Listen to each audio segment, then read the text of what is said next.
Alrighty. Looks like we're all good. You can hear me, I hope. Everything is going groovy today. I am Squeetee. I'm going to be doing a Ashes of Creation development update review. I'm basically going to watch the whole thing. Throw my commentary in, all that fun stuff. It's the February update 2022. I did not watch it, have no clue what's going on with it. So we're going to wing it, go through it like I kind of might usually do, honestly.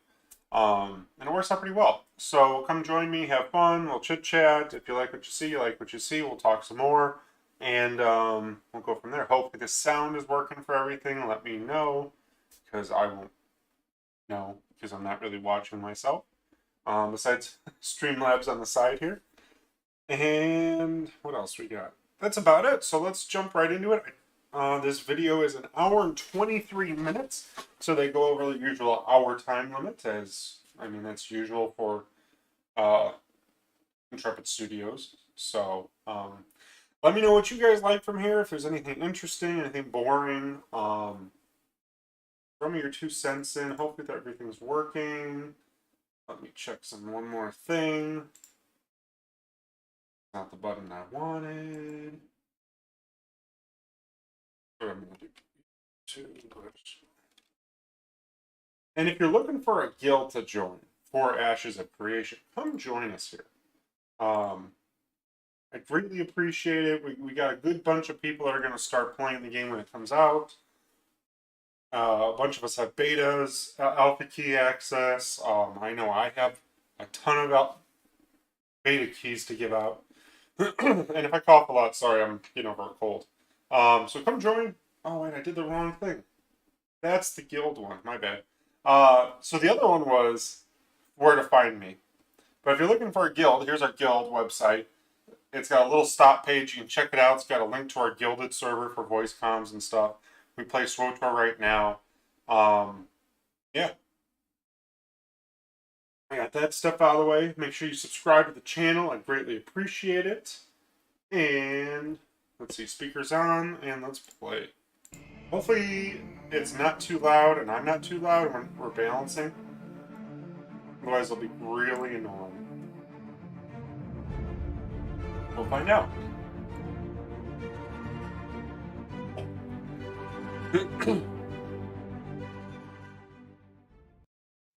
Hello, everyone, and That'll seem good. welcome Oh, they got a third person. to our glorious Ashes of Creation February development update.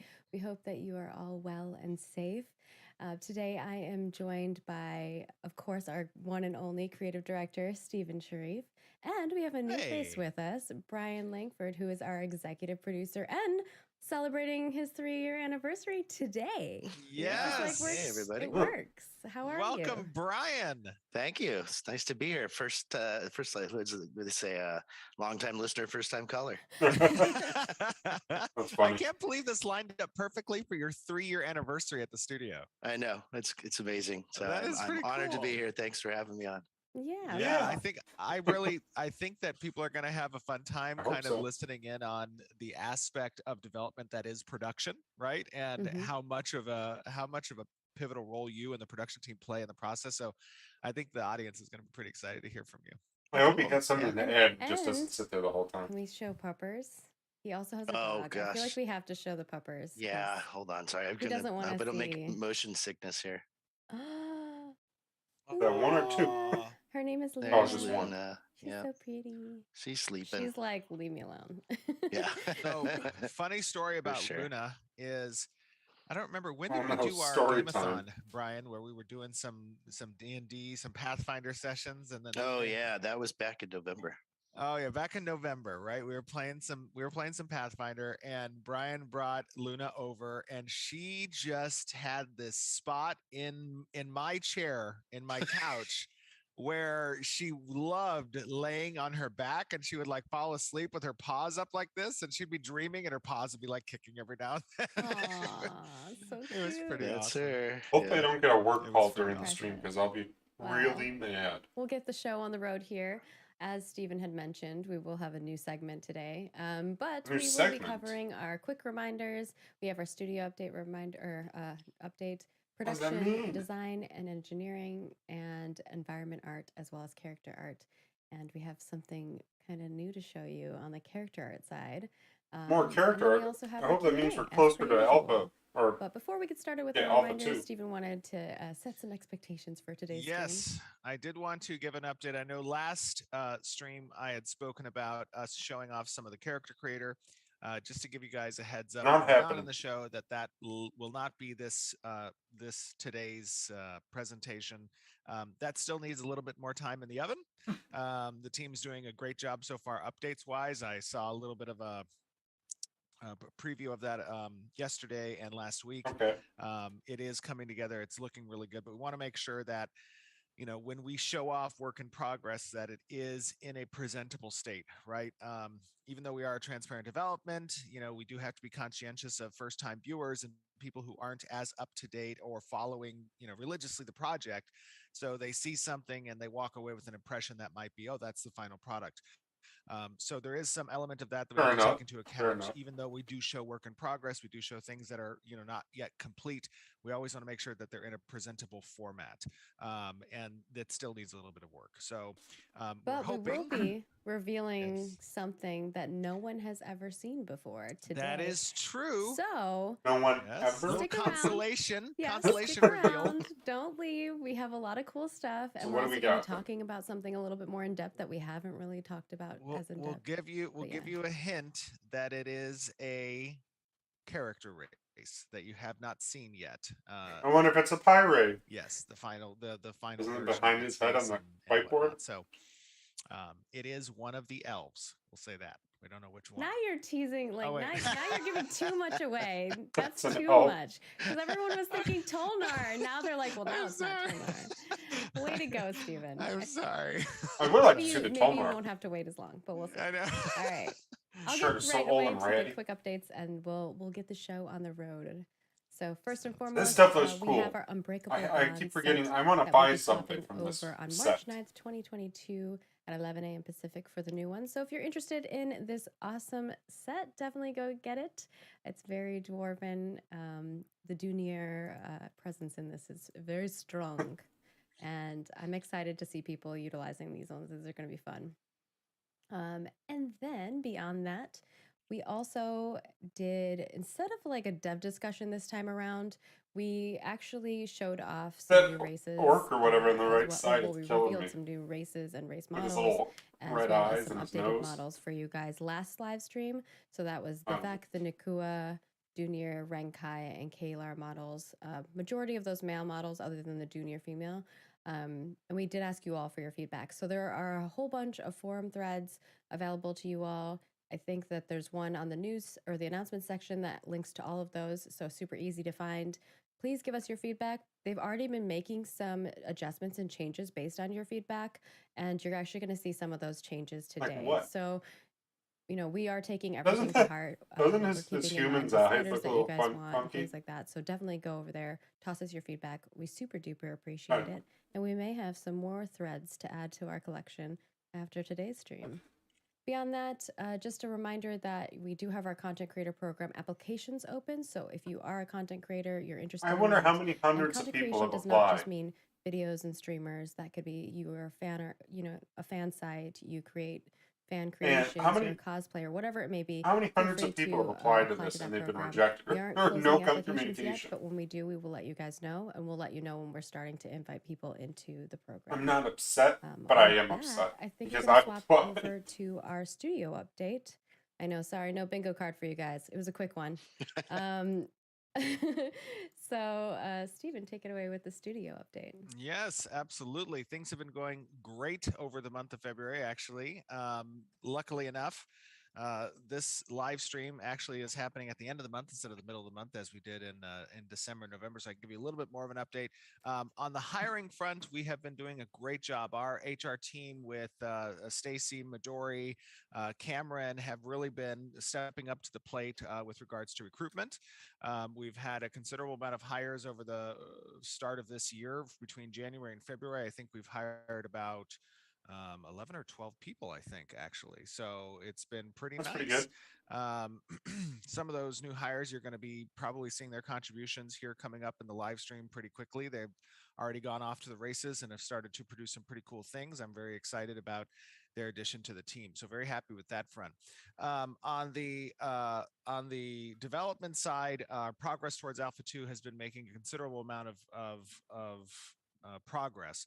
From the design side, we've gotten through a lot of the iterations that we wanted to see in Alpha 2 as part of our rescoping, and prototyping has now gone off and begun work on the combat side. You're probably going to be seeing some updates coming over the next maybe one or two live streams. So that's going to be fun to I look see forward to and get that. people's feedback on.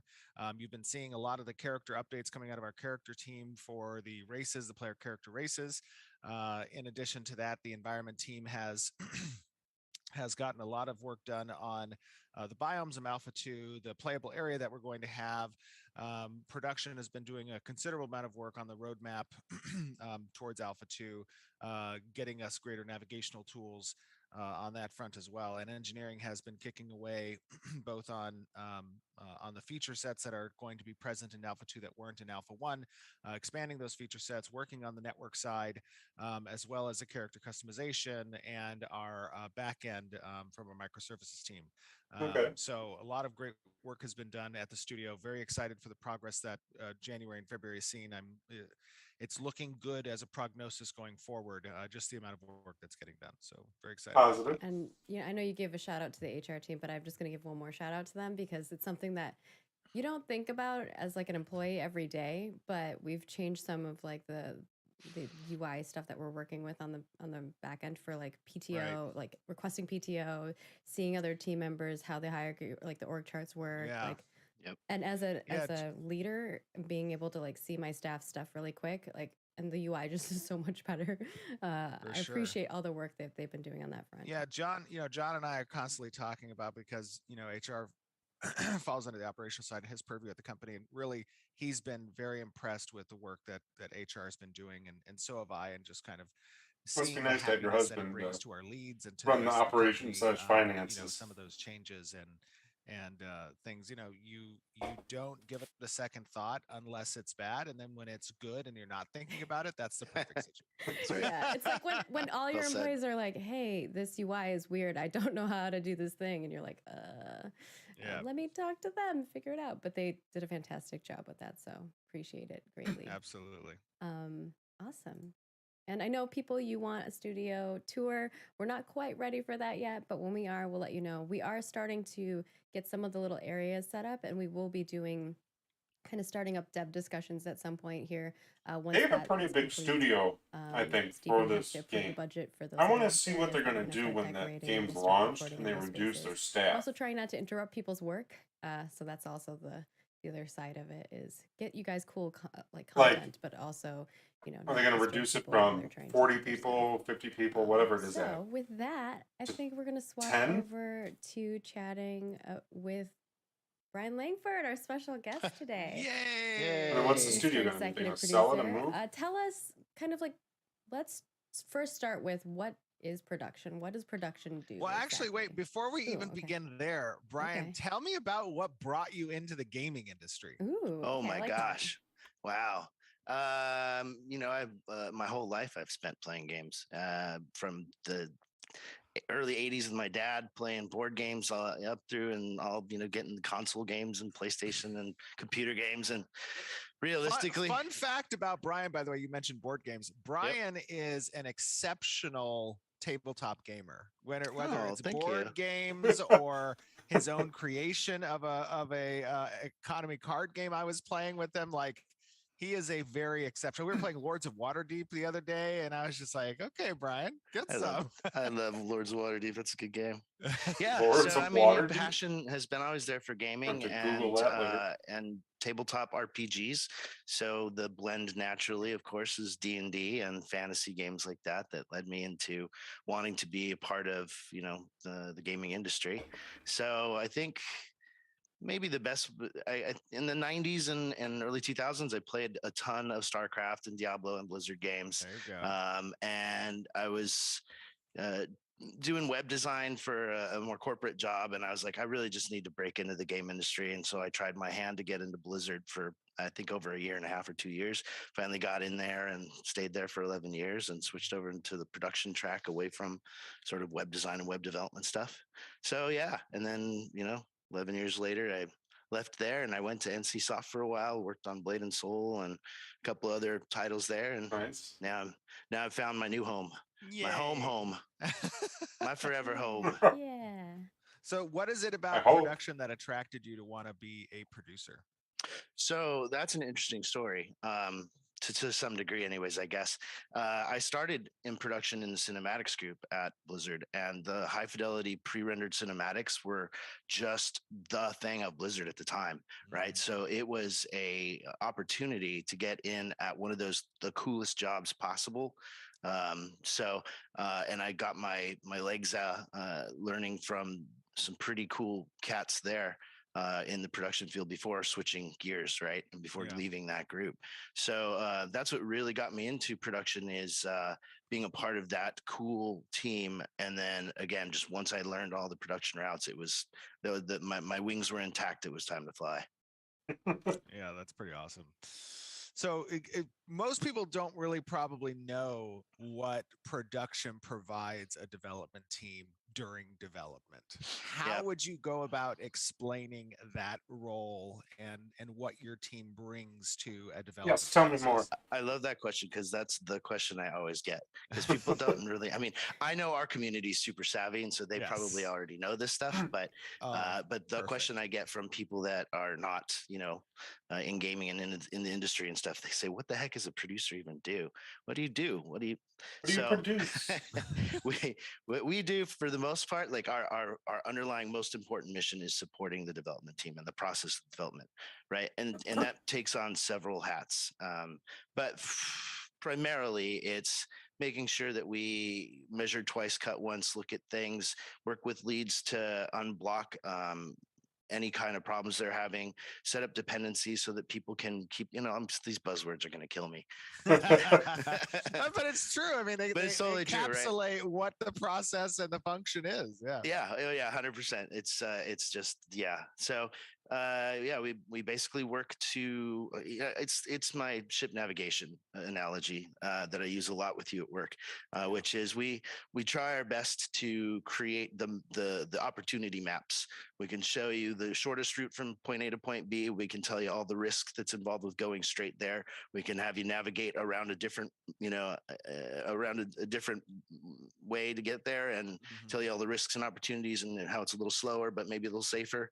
I don't know. Right. I used to use the 3 navigation point thing where it's like literally like there's a map and then at the top of the map there's your location you're trying to get to. And if you go straight through the rivers, it's very rough water. You go around the ocean side, there's the mermaids that'll pull you off and distract you. Or you go around the other side and it's the Pirates Cove and then you got like people trying to like shoot your ship out of the water. Right. But it's safer than the rapids and it's that kind of thing. So Yeah. So yeah, the that's a big part of it too. The navigation isn't always so much of estimates and timelines, but also dependencies, risks, Yes. the Yep. levers that you can play with when you're augmenting what the schedule looks like. Are we talking resources? Are we talking features? Are we talking time?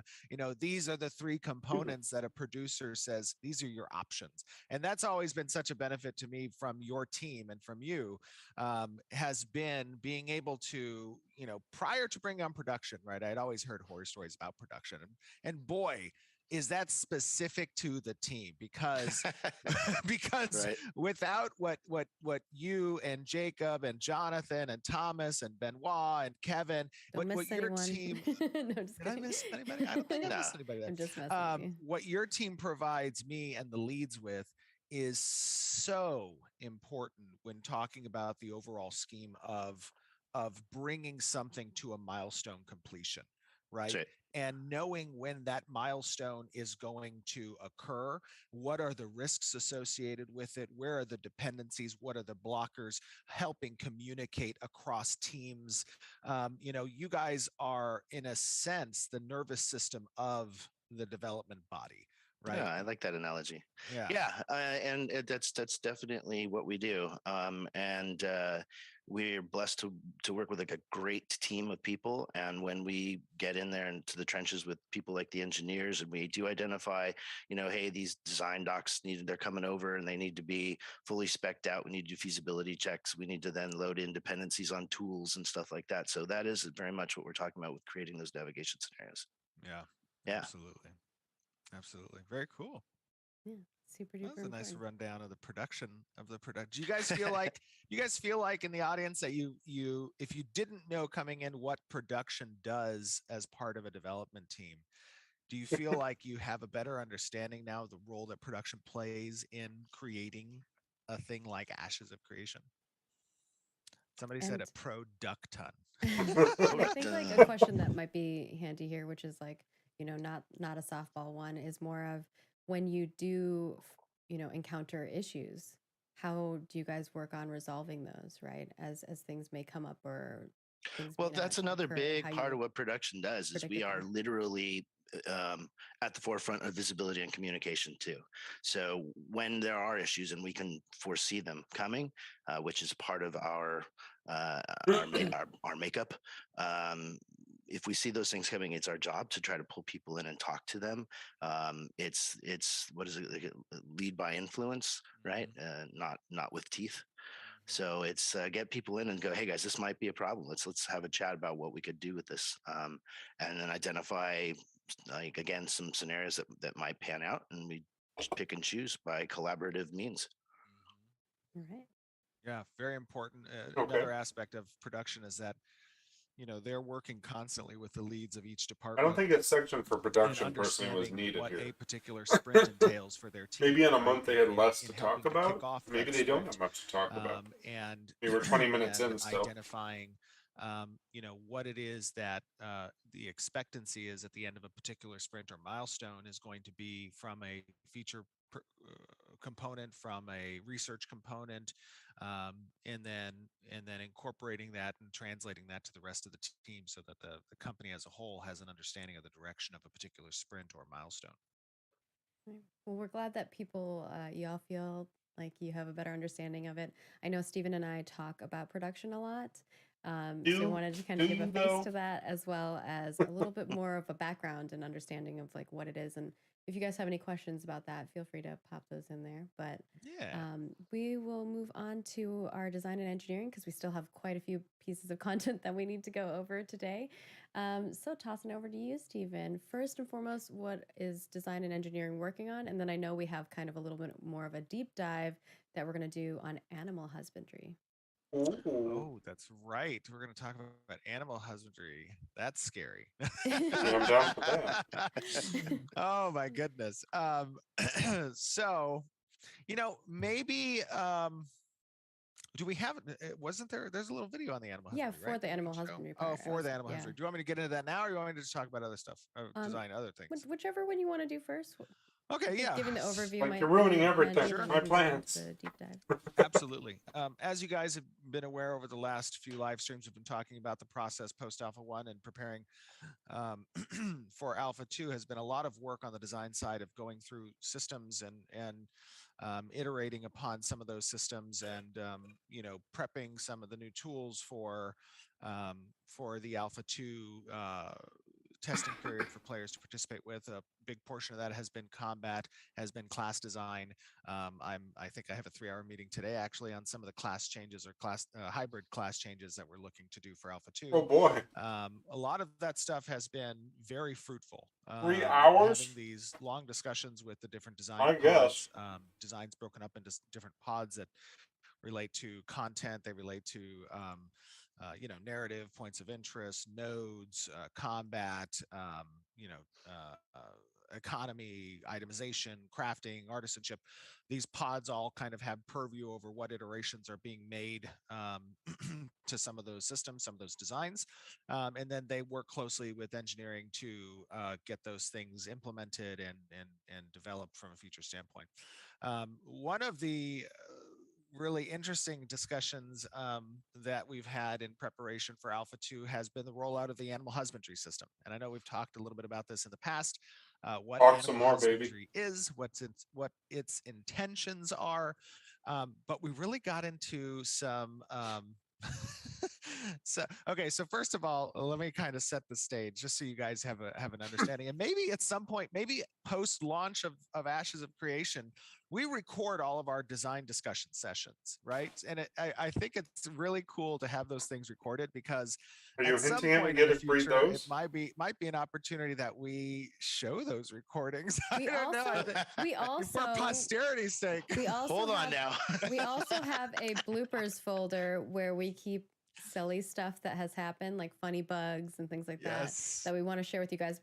Later when it's more fun to make jokes on it, because we have a fully You got a working fledged game. for you to love and adore. Absolutely. Yeah. We can look back on the funny moments. So let me set the stage for this. So one of our awesome designers, a gentleman by the name, a distinguished gentleman by the name of Bucky Collins, he was the main contributor of this proposal on animal husbandry, right? So you have to understand some of these design ideas or changes, as they're being presented to the rest of the design team, can really get deep into some real world scientific research. And on the animal husbandry side, there was a significant amount of like genetic research and how we can take that genetic element of real life and what they Okay. represent in actual husbandry over into the game. Because in design, first and foremost, you're looking to make something that's fun.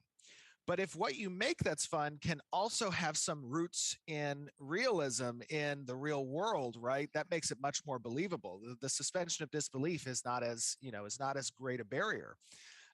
So that oftentimes can be a starting point. So Bucky comes in to the design meeting with, there's about, I don't know, 12 or 13 designers that are sitting around kind of getting ready to hear this proposal, because sometimes the designers will be either listening to the pod alignment, or they'll be just kind of looking through our Confluence and just checking out some of the proposal documents as they're getting created.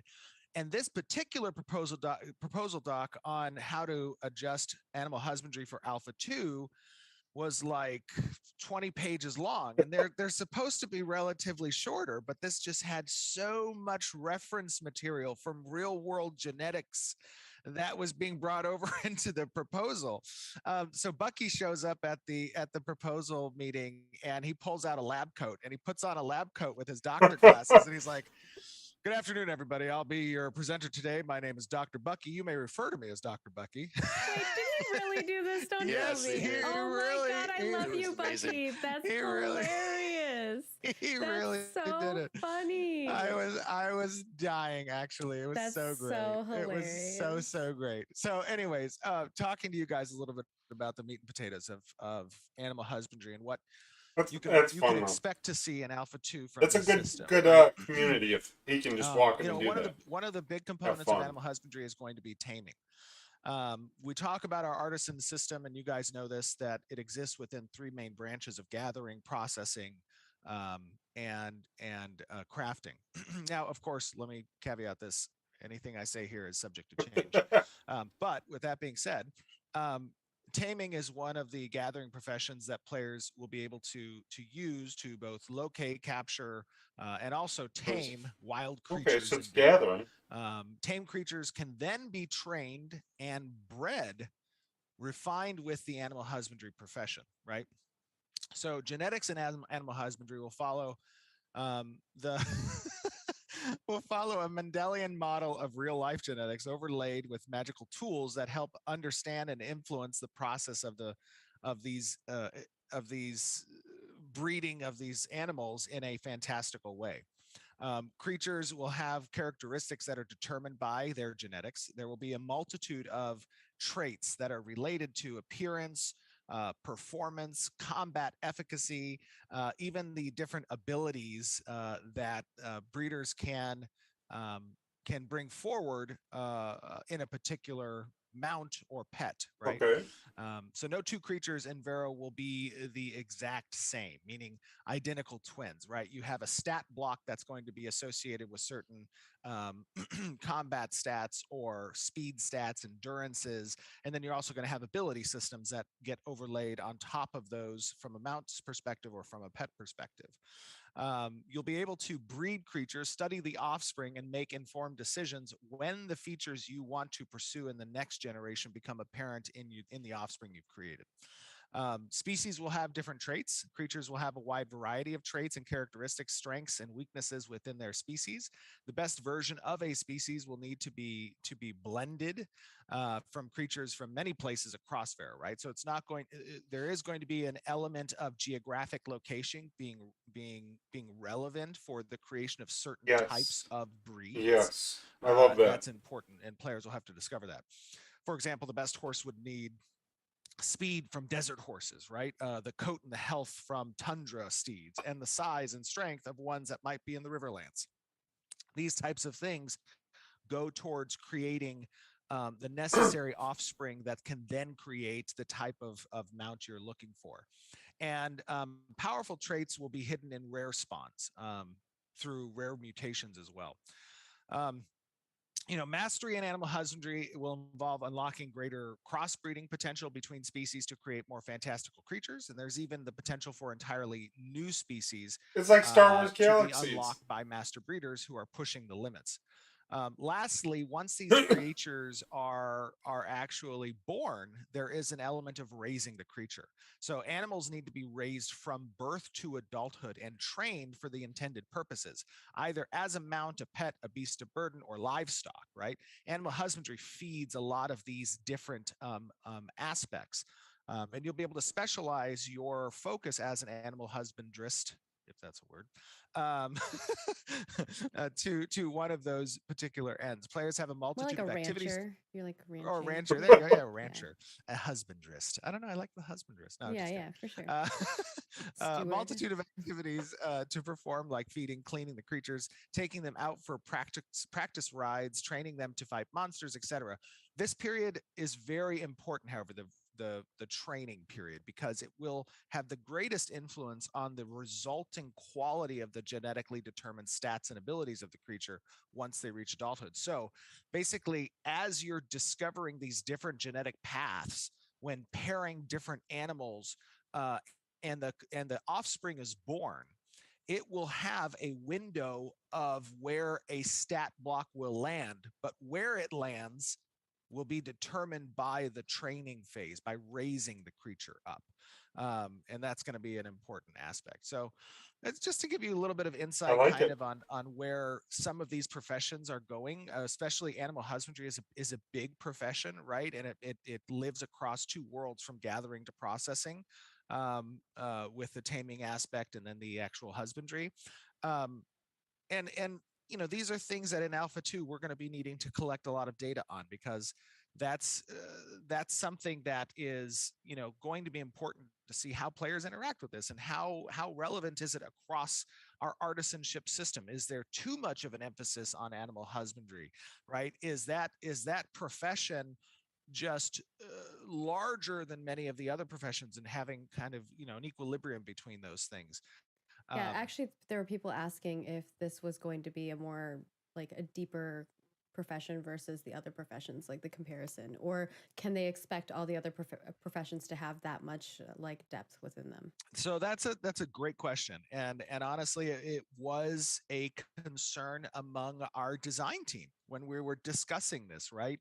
And part of boiling down the husbandry profession to something that's more equitable with the rest of the professions, or vice versa, bringing up the other professions to something that's more equitable with husbandry, right? I think Fair I point. think the question is a good one. I think we're going to find that out. I think by offering specialization in one of four directions: mounts, pets, livestock, and I can't remember the fourth. Combat? I'm sorry. I had like this crazy and the Beast of Burdens. I think allowing players to What's Beast of specialize in Burden? those directions will mitigate the comprehensive nature of the profession as a whole.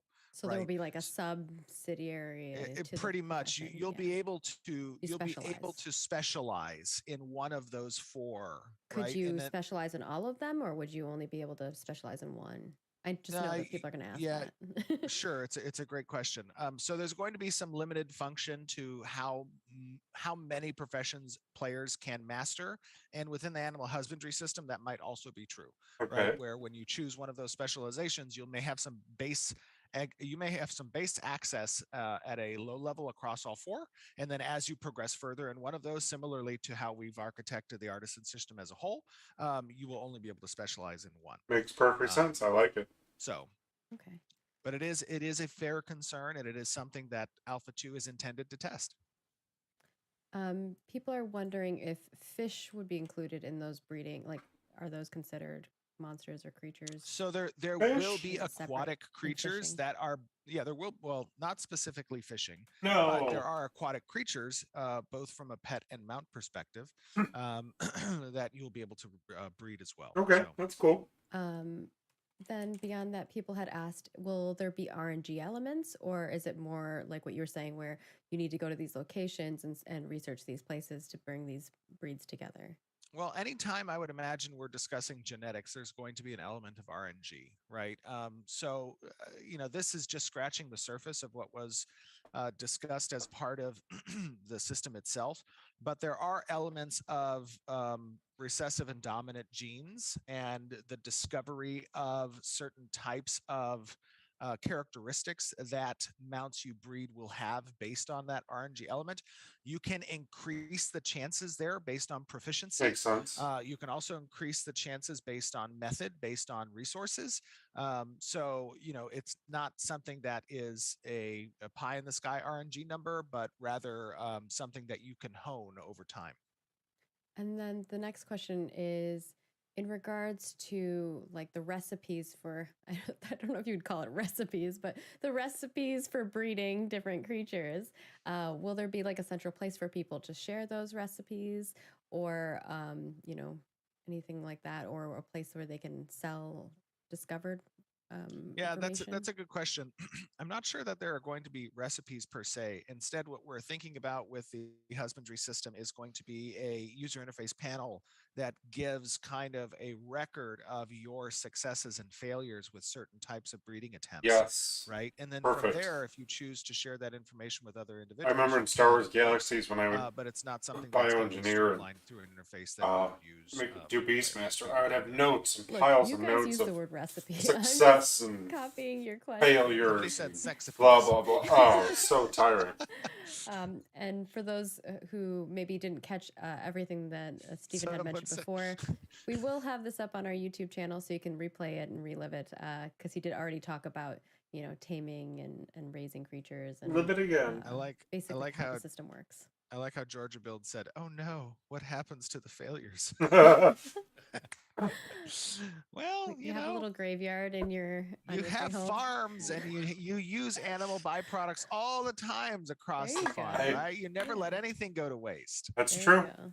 I'm gonna make a lot of All right, glue. anything else you want to talk about on design front or engineering front before we move on to all of our lovely art that we have? No, I think we're good. Okay, cool. And thank you, chat, for By the way, Brian- asking a lot of great follow-up questions. Brian, as you've been a part of most of the design meetings as well. What is the profession that you are most at home with in an MMO? Ooh. Wow, what a great question. He's like, Most why do you at put me on the home spot, with? man? No, that's cool. Well, I know Brian is a huge MMO gamer, Yeah. so Yeah, he's- no, that's totally true. And you're not going to like the answer though. Oh no, Ooh, I I love wanna it. know the I want to answer. hear it. Yeah. I want to hear it. It's anything that has to do with the enchanting paths. Oh, there you go. nice. Okay. Why wouldn't you like Yeah. that answer? I love enchanting. Yeah. Now, are you the type of enchanter that likes to have like a little bit of risk and reward of like possibly destruction, but for high I mean, return? yeah. Well, that that is lineage, and that is Ion, and I know. yeah. Right. As long as it's not pay to win, yes. Yes, there we go. I'm Love it. fine with losing a Spoken weapon truly forever. to I the wonder, people. I wonder I'm what not game okay they're with talking like about. insurance programs where Oh yeah. you have to buy like a scroll, and when your sword breaks because you over enchanted it or whatever, you can No turn pay in to the win. insurance. Yeah. 100%. I can't tell you how many times in like a lineage or an ion or an archage I had a guild member who was like, I'm gonna do it. I'm gonna over enchant it. And we're just like, no, you shouldn't. Do you have a backup? And he's like, no, YOLO. YOLO. And then they'll enchant it and blow up and we never see him again. He's gone. It's just like, that's no. Especially if hilarious. you're like you use it on your best in slot item that you had to work really hard to get. Ugh, Oh yeah. awful. Oh my Yeah. god. That's I Um, mean that's what happens. Everybody here in the chat knows it. They have some over enchant stan that went and over enchanted his only piece of gear, blew it up, and never was heard from again. what about you, Stephen? If you do you gravitate towards a specific type of profession? Oh, that's a good question. I really like farming. Like I loved just the act of like planting something, waiting for it to grow, and then harvesting it. I especially liked it if there are okay, I'll take this back.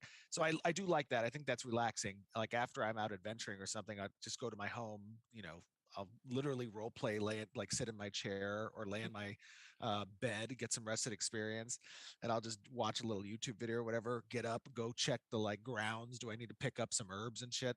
And excuse me. Language. But I know, sorry about that. But then I also love gonna- fishing. Leave you out. Yeah, I know. Thank you. Thank you. I I was also looking like at- Wait. fishing. I think fishing's a lot of fun as well. In the games that I played, especially like I liked Arcage's sports fishing. I thought that was kind of cool. But yeah, I kind of like farming. I think farming's my favorite thing to do. I Yeah, like so- it when you can farm and get a lottery. Like there were in one of the games, there was like a thunderstruck tree, right? And you could, put down a bunch of like cedars or whatever.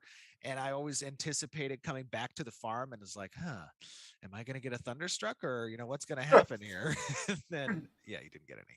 But I do like that aspect.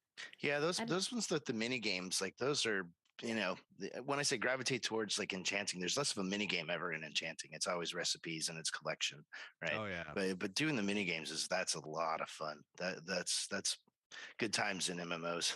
I have Oh, yeah. PTSD from mini games because I used to make mini games and like Mm.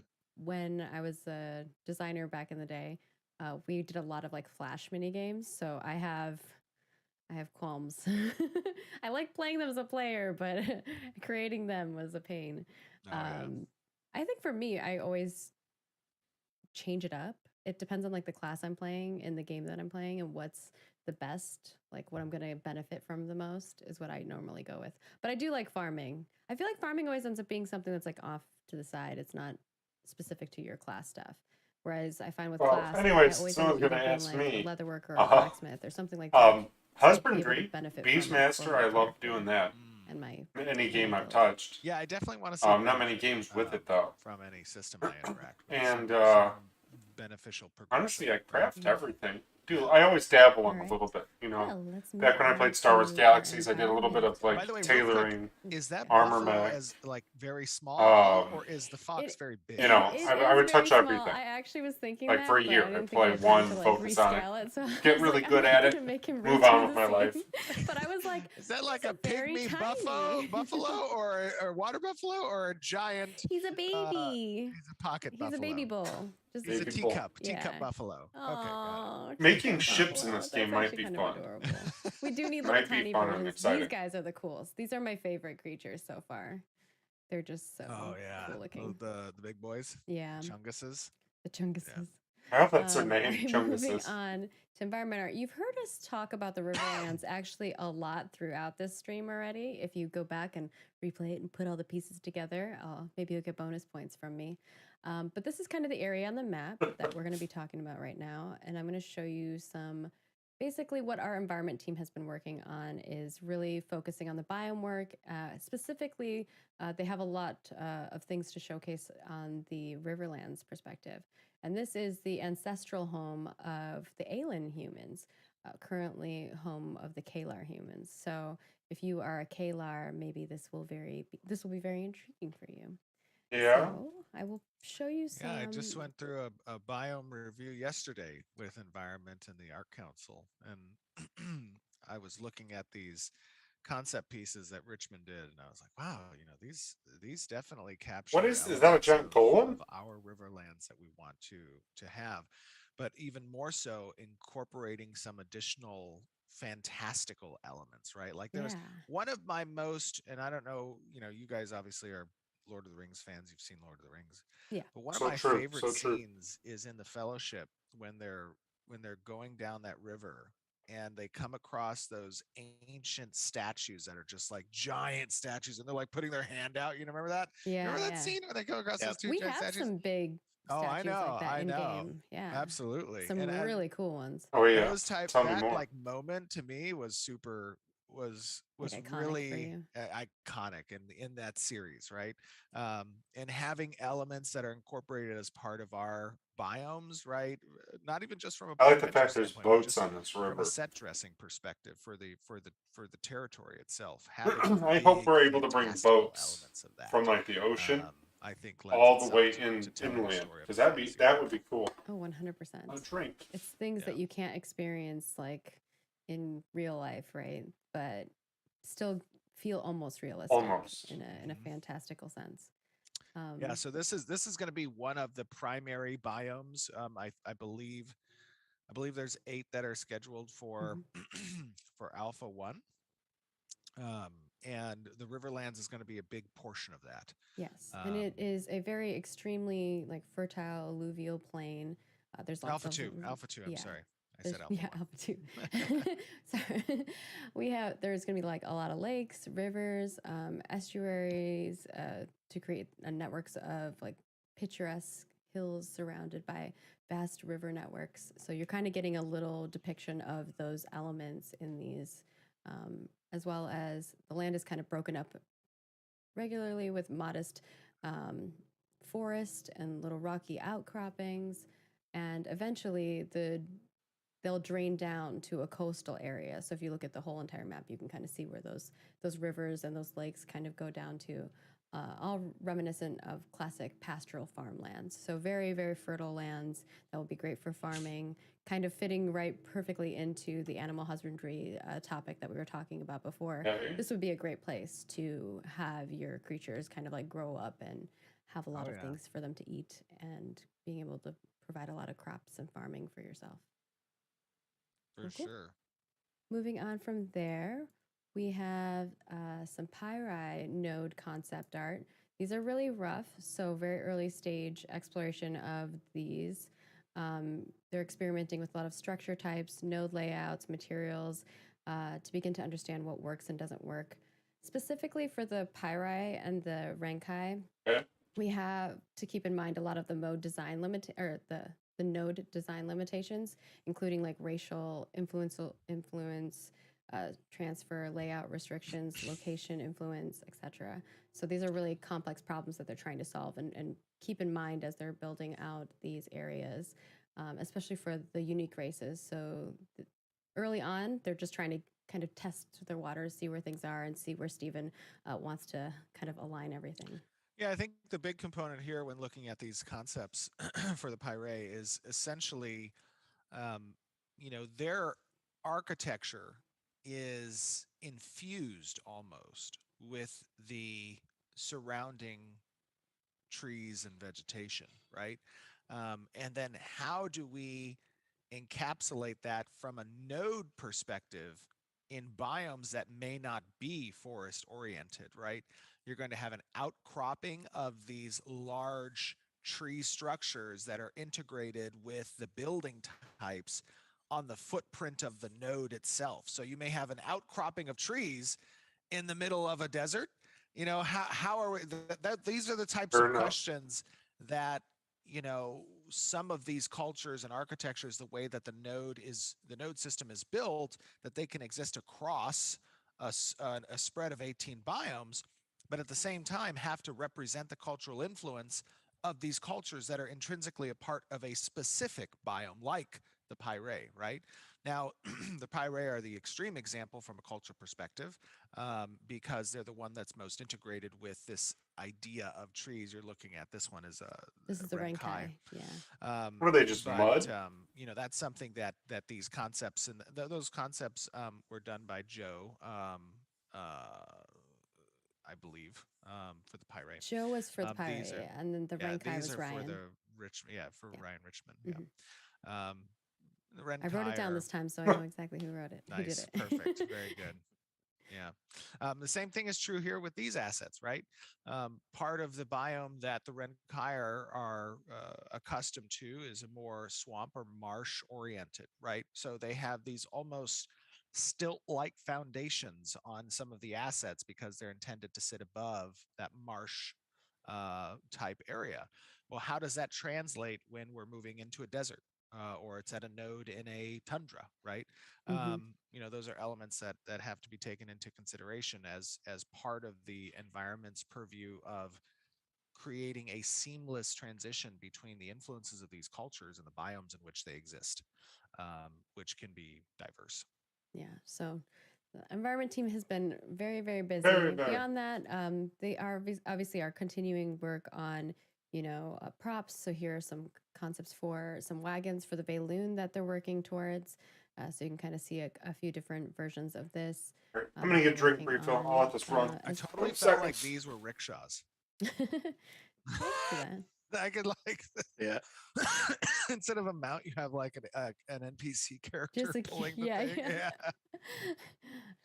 Pull my carriage, sir. And then, beyond that, we also have, environmental elements like moss and things like that. Those all need to be created. The little tiny things that you never think about, perhaps, but we're paying attention to. Wear pants. Look at that moss. I know. As you're Amazing. exploring the world, keep an eye out for those pieces because our artists are amazing. I like Era says a mossy house, please. I would take a house with some of that moss. I think we have a few mossy houses. Moss on mouses, them. not mouses. I almost said mouse. Yeah, no mouses in your house. And then we have some more Hukilar banners. Hookah? So I think we've shown a few of these, but these are more of like the really fancy looking ones. Very beautiful. I was really excited about the husbandry thing, and then it kind of like the moss, but I know Jeff did the kind of wagon. streams kind of fizzled out. All the names. Well, they didn't give me names for everyone. Oh, that's sad. But I could maybe figure it out. But yeah. Those two look nice. I like them. Figure it out. Oh no, it's okay. You're fine. You sure? Yeah, we can check Yeah, when we start talking about the race. Yeah, I think environment didn't really share the names for some of those elements. In the future, I'll request that from Tristan. There we go. All right, next up. So this one, I don't know if you want to do some prefacing before we reveal something that no one has ever seen before. We do the environment update? Like, what do we have? Our character. Let us preface. So, first, this rework of the Pyre. Brian could have left like 30 minutes ago. Was spearheaded by Manny, I believe. That's correct. Yes. And Manny has done a great job with the reveal of the VEC. So, to give you a little context, give me the context. Obviously, character races are super important, right? These are the choices that we make at the onset of our adventure in an MMORPG. What race, not just mechanically, aligns with our decisions, if those races have game mechanics behind them from a stat perspective, but visually and culturally and historically, what do these races represent? So it's important that visually they're distinct, right? And everyone's seen, fantasy games do elves. So everyone's seen them do humans. Everyone's seen them do orcs, right? There's an established kind of expectation almost behind what these traditional fantasy races represent. And there's a risk, because whenever you're creating a new IP or a new Still, story or a new world, a new universe, a close one. realm in which things don't have to always be the norm, you can take a little bit of creative liberty to redefine some of the aspects of a particular race. And that can be a good thing, because it's something that is new to players. It's something that is unique to the realm that we're building, the surroundings that you have, right? Right. So what we wanted to do was push a little bit more on the unique side of what the Pyre would look like from a visual perspective. And I believe in Manny's creation that you're about to see here, there were some elements a little bit more closely aligned with being kind of one with nature. And that's, as you saw in the concepts, some of the thought process behind their architecture. And so it would make sense that it would be a thought process included in the actual visual representation of that character race. So this is the first time that you will be seeing the Pyre character race.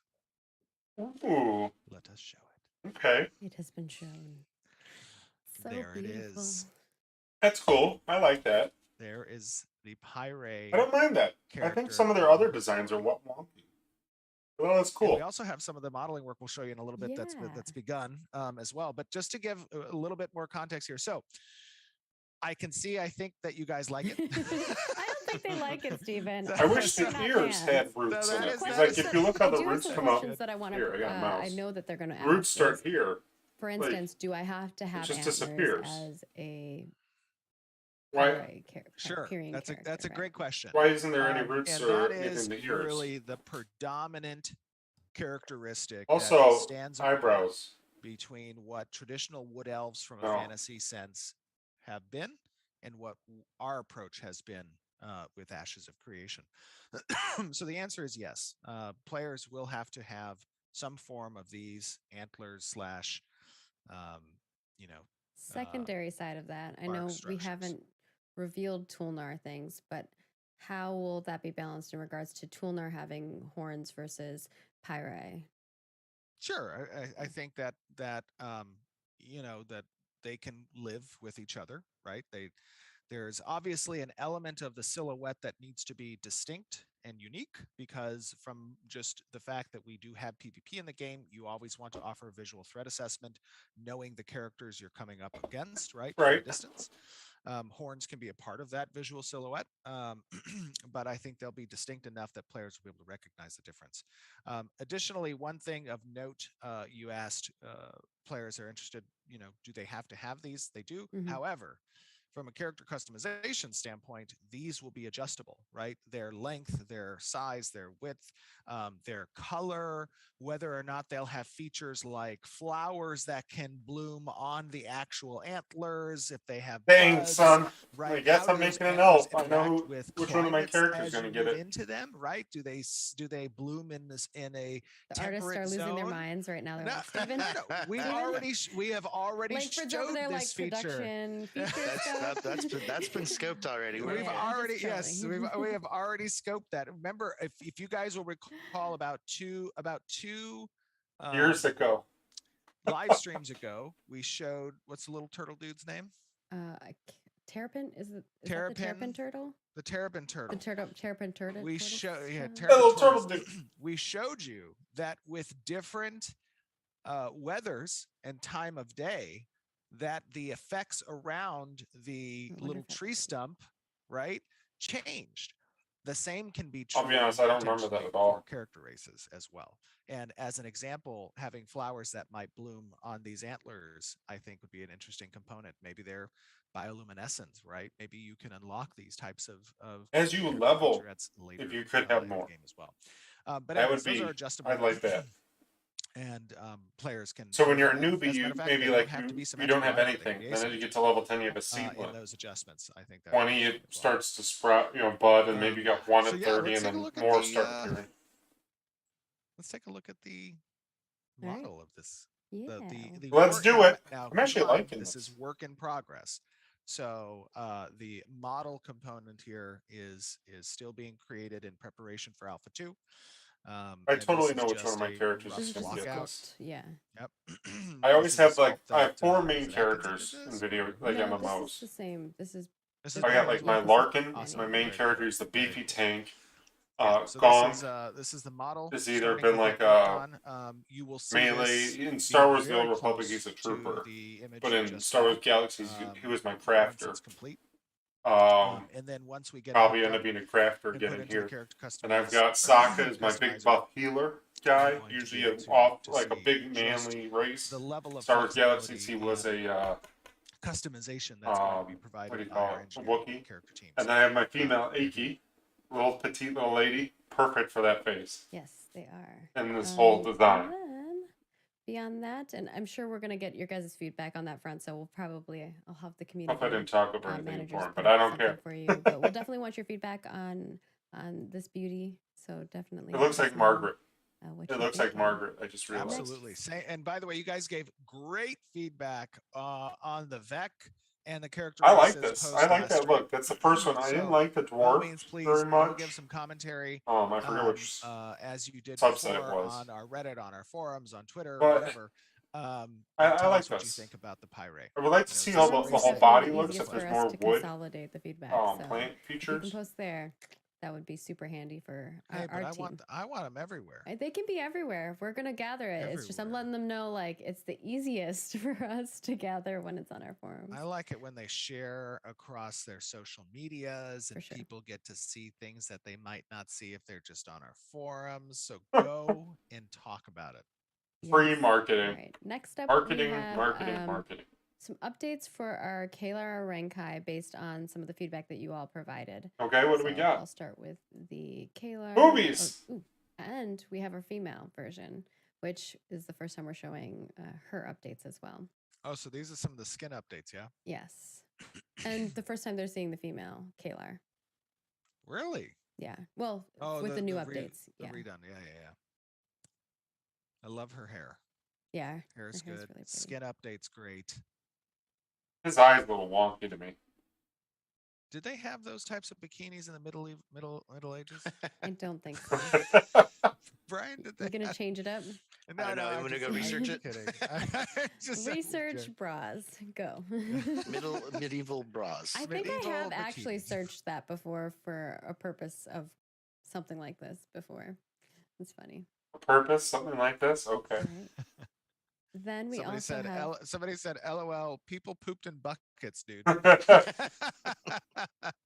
Did they in buckets? I don't know if they'd waste a good bucket like that. I just think they did it outside. they just like open their window, poop out the window. Probably. There you go. Or in a hole. Next up, we have some Renkai updates. As well. I wish they had the before and after the Oof. update. Look at him. It looks so good. He's got that He's a scaly chunky skin. boy. I like. It's a beefcake. Those arms are still Yes, freaky he to is. me. His head should be bigger, I Beefy. think. He's a beefy one.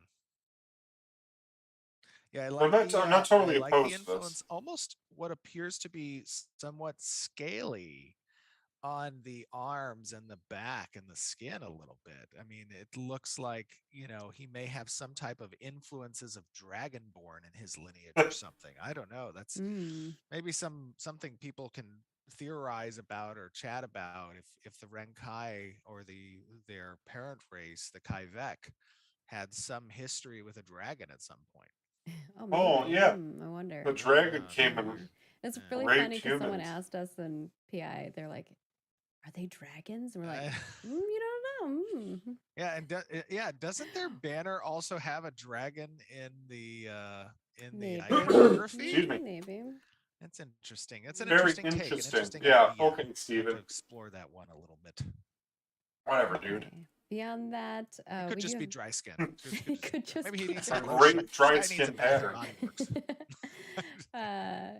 Beyond that, we've got some new stuff to show you on the costume front. Obviously, our artists not only are creating new models and updating models, but they're also working on all of the costumes and items that you can achieve in game. This is one of the summer backers. items. Oh, really? What was You get this to one see called? Majesty. The Majesty. Summerbacker. I've got that. Hold on, I I gotta love look the this up. shoulder work. That big pauldron thing. Yeah, I like the iridescence in it too. It's really nice. The metal. There's the metal material looks good. And you can see it how it light affects it too, which is really cool. It's very cool. Yes. And then we don't always show a lot of these work in progress ones. Order But history. I think this one will be fun for you guys to check out, which is Oh, I can't even the look little up anything. mushroom one. I gotta go the like Mysterian Kickstarter. Marshals Kickstart. No. version. But this is kind of getting to see the early versions of, how they create Oh, that's these cool. costumes and then what they turn out to be. So if he's hungry, can he just start eating his Eating- hat? That'd be I wonder great. if it actually is like Just like has protection carving for a it or piece some off sort and of make, like, tank a portobello feature. mushroom sandwich. Or if it's just That there. sounds yummy. What kind of mushroom is that? I don't know. Toadstool. A toadstool. It's big though. It's a Let's see, toadstool. summer crowdfunding. A mushroom nerd out there will know. There you go. Oh, Majesty costume, The yeah. next one is, and the final one that we'll be showing is the Balmain. Actually, that looks like This is the really bearded good compared to what the Balmain. concept is. Balmain. Oh, hello. Oh, look at that Not guy. bad. There's a Yeah. And I believe It's this a was long one you horse. designed. a weird Steven. horse. Yeah, it's a long. Maybe I was watching like a Charlie. Charlie. Yeah. What is that Charlie. one? Charlie, shove a non-believer. Oh. Oh my goodness. I love that they all know all this Very meme cool. Very stuff different. in history. As you guys know, we Shut. make some strange creatures sometimes. This one's not as strange as some of them, but It's we just a hope that you long. like it. It's a, maybe there's like two people. Those horse costumes. Yeah. That's what I feel There's like. one this person is. on So one here's the side. original One dude's concept just art like, for that keeping his distance, and that's why it's so long. To me, what's for more that weird is outfit that he they just has showed like a off. It cat looks tail. really similar. Oh, that's kind of cool. Yeah. Really similar. You're like, yeah, I designed that. It's because he's It's so like interesting. long, and because of that length, he balance. needs something to balance a little bit. Yeah. I like it. Okay. He's got a monkey All tail. right.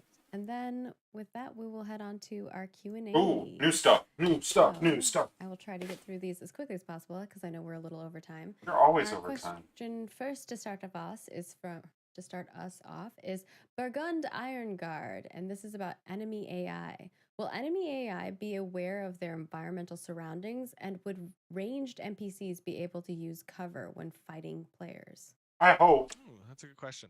Some encounter design is going to, of course, use the environment, right?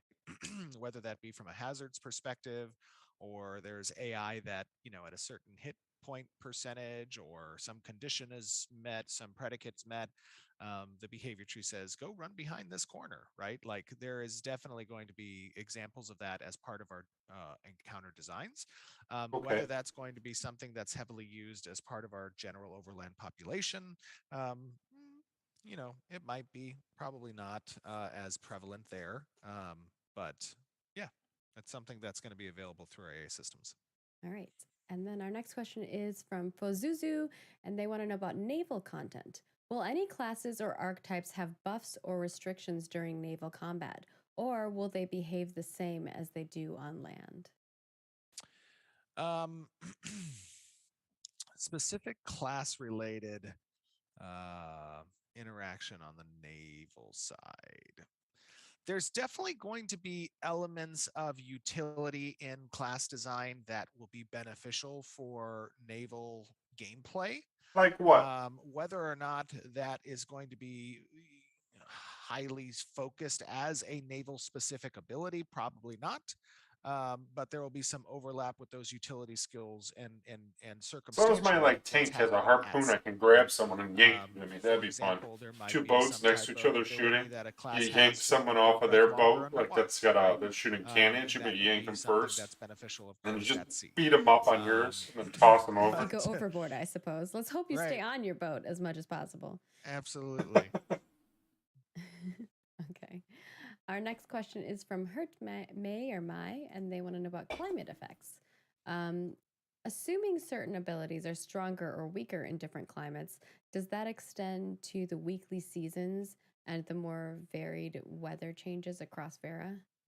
Yeah, I think so. I think that the descriptors we use to define mechanically what a particular climate offers, from cold, arid, hot, those are going to be descriptors that are also incorporated as part of weather events. And during those weather events, those weather events, the area of effect that the event is occurring in will likely Wait, have its weather climate events? descriptor overridden by whatever the event is specifically. So tornadoes might be windy, blizzards might be cold, Tornadoes. right? And if an Arctic dragon comes into a temperate climate, it may bring Tornadoes. the cold weather with it, and that can be interacting with skills and abilities or other functions like farms and whatnot. That was very interesting to hear Was this that. confirmed already? Was Our tornadoes next confirmed one already? is going to be that from Dynasty Life, and they want to know about mounts.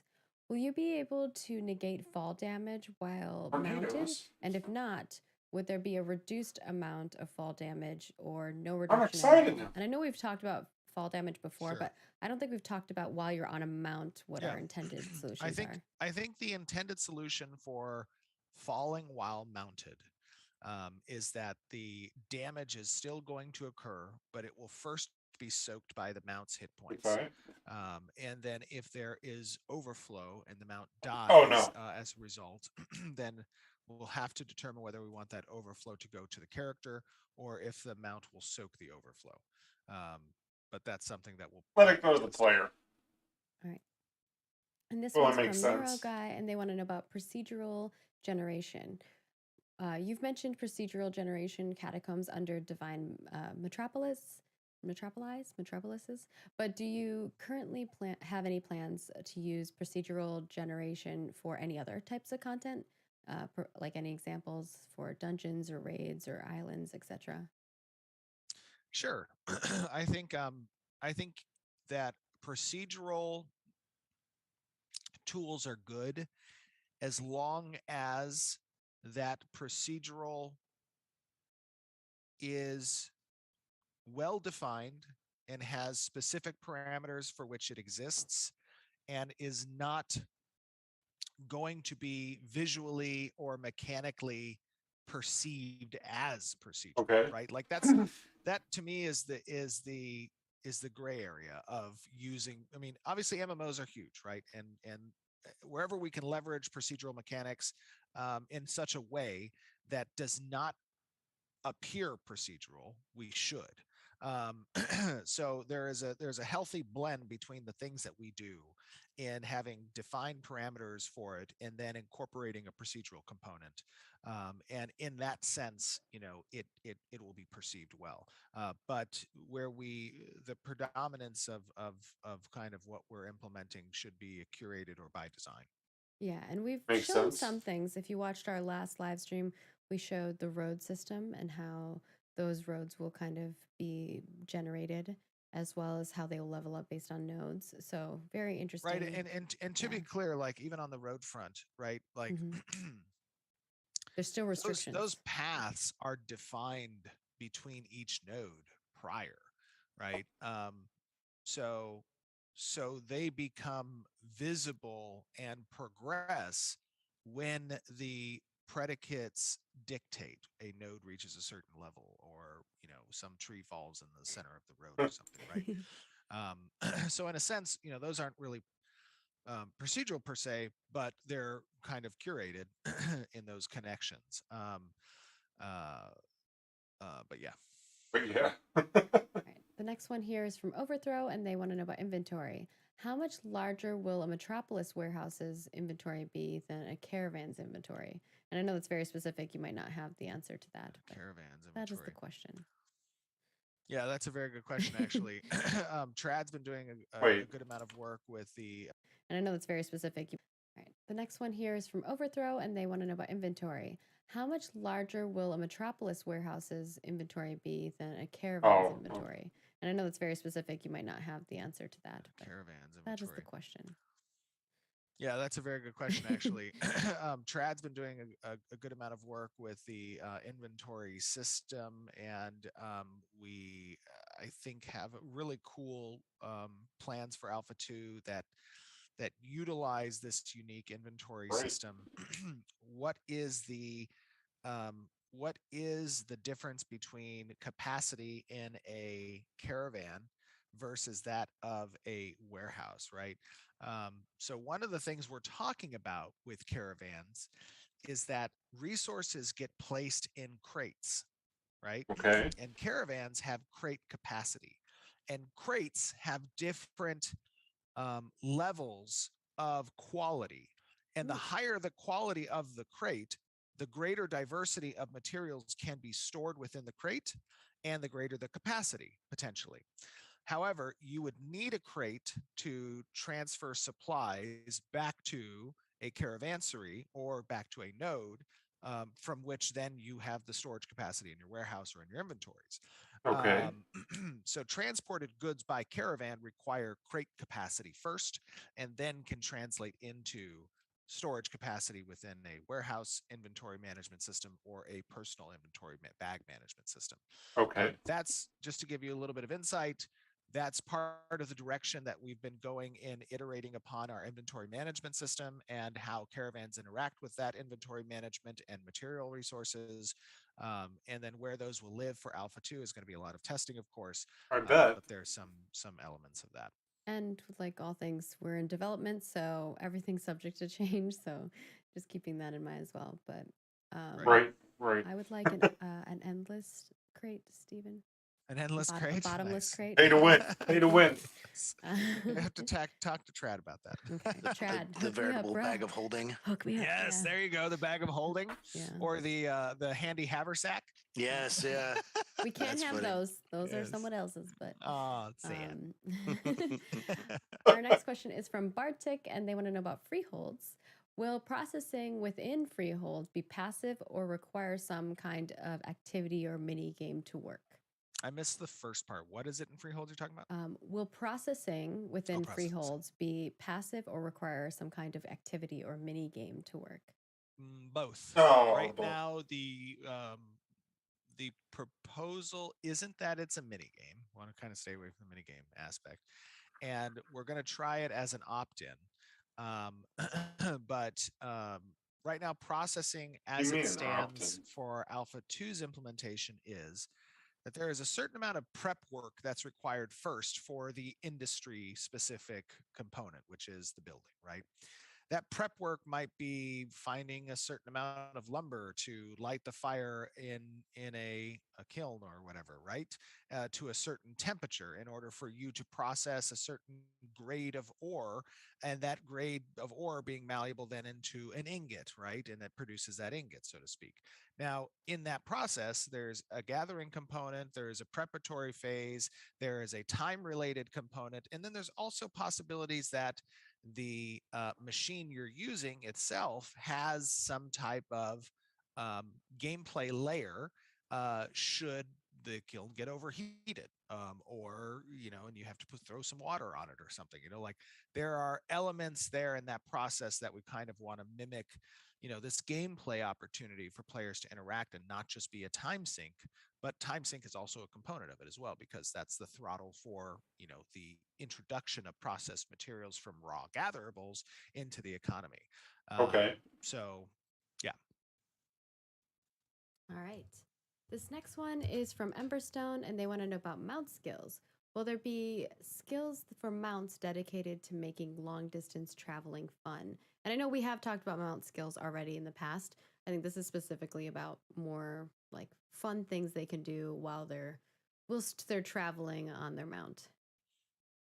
Yeah, I think that we've talked about this in the past, right? The ability to kind of do really big jumps and traverse interesting terrain and have gliding mechanics. And, those are all traversal elements that break up the monotony of a steady pace or of a, consistent path that you're taking, right? Those, I think, help break that monotony up. But then in addition, Okay.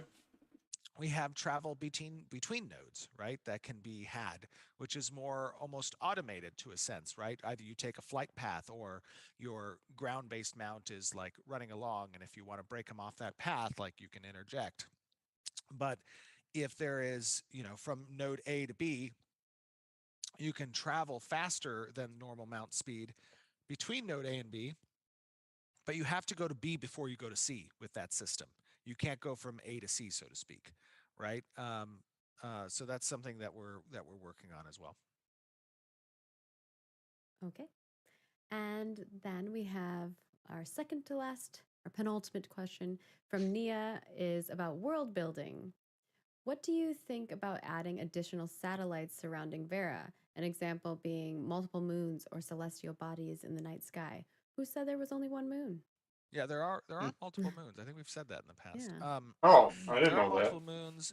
Definitely the element of the night sky or even the day sky, I think, is a fantastical touch that is often a missed opportunity in games that we've played that are fantasy, right? Um, I do feel that that the Skybox is a place where we can do a lot of fun and visually appealing and beautifully I want aesthetic an things. asteroid event. So that is a component of the environment team. That's what I want. Lighting is so important. It changes An everything. asteroid appears, and then maybe Yeah. weird stuff Very happens in the world. Doesn't gonna Not happen. even just lighting. I'm just talking about like Like it's magicalness. seeing a colorful moon as opposed to the Ooh, gray, yeah. normal moon, right? Like seeing the ability for some aurora borealis or something, right, in the night sky. Like the skybox, in my opinion, is a real scene setting opportunity. And a lot of games, and I think more recently, a lot of games are emphasizing that, but the games I played growing up didn't. I want to for go the on a most part. stargazing adventure. Like bring your caravans with a bunch of like telescopes on them and just go out there and watch the stars and stuff. That'd be cool. Absolutely. Absolutely, Margaret. Now shut your Our mouth. next question and our final question is from Nayrock wanting to know about naval combat. What kind of attachments will we be able to place on our ships? That's a great question. That's a really cool question. I want to know the answer too. Yeah, I think those attachments live within three categories, right? They're offensive, they're defensive, and they're utility. Okay, simple. And that's primarily the types of attachments you're going to come to expect. It's going to be, ships are going to also have classes.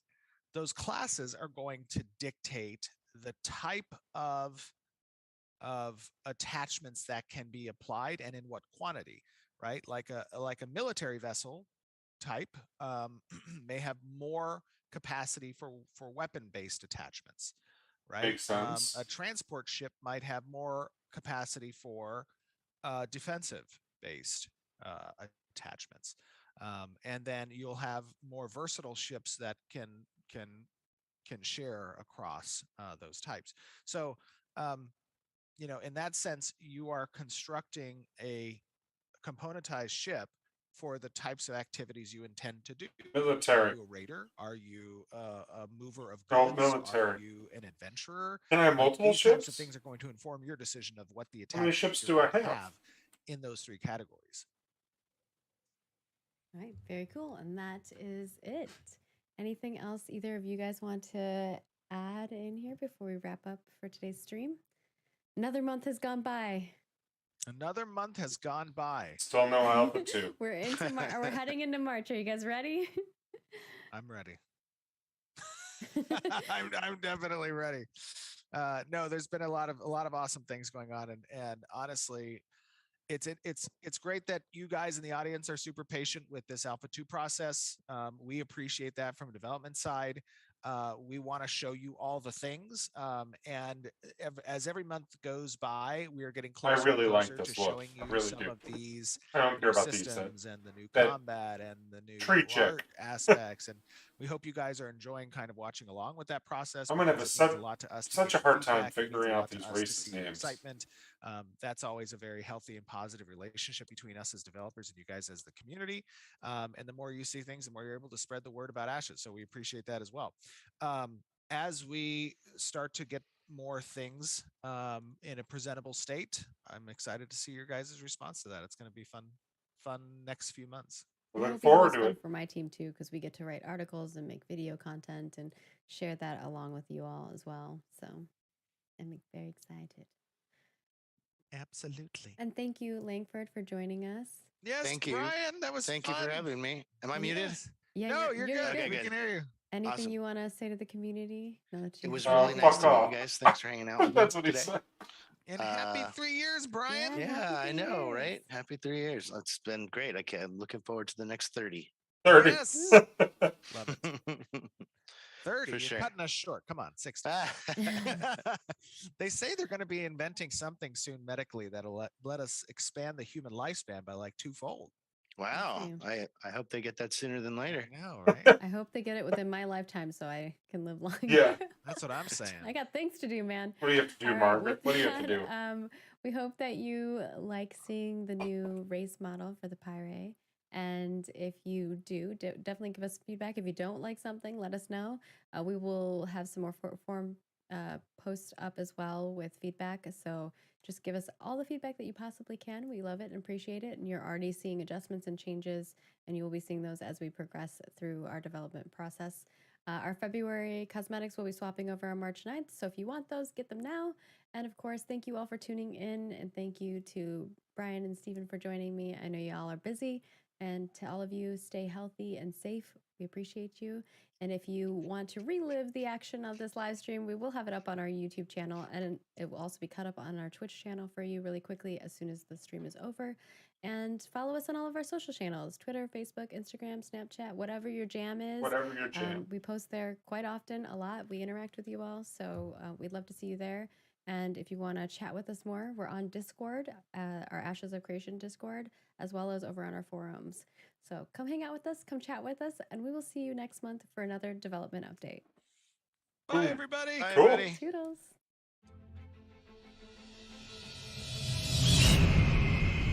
I'll let this finish and almost. All right, there we go.